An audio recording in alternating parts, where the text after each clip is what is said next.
Evîna Kurdî û Derûnnasîya Kolektif Profesör Doktor Abdullah Polat Evîn ezmûneke gerdûnî ya mirovî ye lê di her çandê de xwe bi awayên cuda nîşan dide. Di çarçoveya Kurdî de evîn ji hesteke takakasî yan têkiliyeke taybet pir zêdetir e. Ew nîşana hesretên kolektif, îfadeya nakokiyên hebûnî û cihê berxwedanî ye. Destana evîna Kurdî siyabend û xecê gêiştina mînakê pêşkêşî vê aliyê girîng ê psikolojîk ê çanda Kurdî dike. Çîrok nîşan dide ka evîn çi qas bi kurahî, bi pirsên nasname, azadî û trawmayê ve girêdayî ye. Ne tenê li ser asta tekakasî lê di heman demê de di bîra kolektif de jî. Dîroka Kurdî bi kolonîzasyon, tundutijiya dewletê, bêmilkkirin û derxistinê ve dagirtiye. Di vê çarçoveyê de evîn ne cihekî bê aliye, lê kiryareke xwepejirandinê ye. Siyabend û xecê çîroka du ciwanan ve dibêje ku evîna wan ji ber têkiliyên hêzê yên civakî û siyasî têk diçe.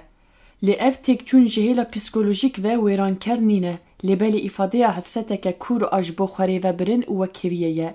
Evîn di vê destanê de ne wekî revîneke romantîk tê xuyakirin, lêbelê wekî biryareke hişmend li dijî mantiqa xwedîtiyê, baviksalarî û rêzîknameya feodal tê nîşandan.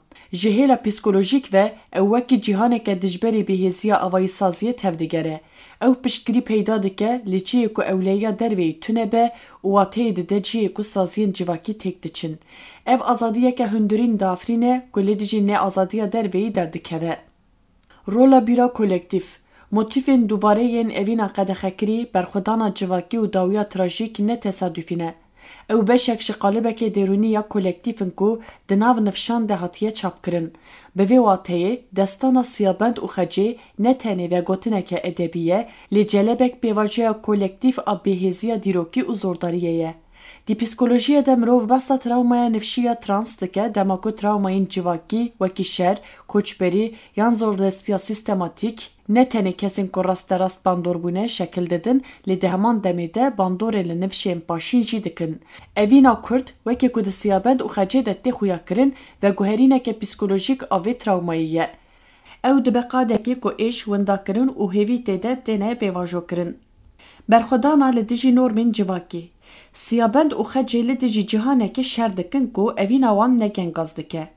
Ew ne wekî qurbaniyên qels, lê wekî mijarên bihêz û berxwedêr têne xuyakirin ku ji hestên xwe haydarin û amade ne ku her tiştî ji bo wê bidin. Ji hêla psikolojîk ve ev gihîştina xweseriya hestiyarî nîşan dide ku li dijî peymanên derveyî ye. Ev şêweya evînê keliyek xwe hêzkirinê dihewîne nemaze ji bo karakterê jin. Xecê li dijî îradeya bavê xwe derdikeve ku ew wî weke nûnerê rêzek bav û kalên hişk nas dike. Biryara wê ya hilbijartina siyabend herçend ev tê wateya tecrîda civakî û xetereyê, îfadeyek xweseriya hundirî ne, aliyekî navendî yê tendurustiya derûnî û berxwedanê. Yekparebûna dawî û rastiyeke derûnî. Çîrok baweyeke trajîk bi dawî dibe. Siyabend li çiyayan dimire û xecê li dûwî diçe. Ji perspektîfeke derûnî ve ev şêweya mirina evînê dikare wekî sembola parastina domdar a yekparebûna hundirîn were xwendin. Ew ciyeke red dikin ku evîn wekhevî û rûmet tê de cih nagirin û jiyana xwe bi awaya xwe dixedînin. Ji hêla derûnî ve ev nayê wateya teslîmbûnê, lêbelê şêweyeke radîkal a kontrolkirina li ser çarenûsa xwe, xuyakirinek dawîn û azadiya hundirîn. Evîna Kurd û wekî ku di siyabend û xecê de tê xuyakirin, rastiya derûnî ya gelekî di rewşeke serdestiya derveyî ya daîmî de nîşan dide. Ew çend fonksiyonên derûnî pêk tîne, ew piştgirî peyda dike, lê ciyê ku avayiyên derveyî kêm in, ew trawmayên kolektif ve diguherîne vegotinên sembolîk, ew ji bo xwe hêzkirinê cîhan dafrîne û ew îdealên exlaqî di rastiyeke neheqiyê de formüle dike. Trajediya çîrokê ne têkçûn e, lê îfadeyeke rûmeta kûr a hîskirî.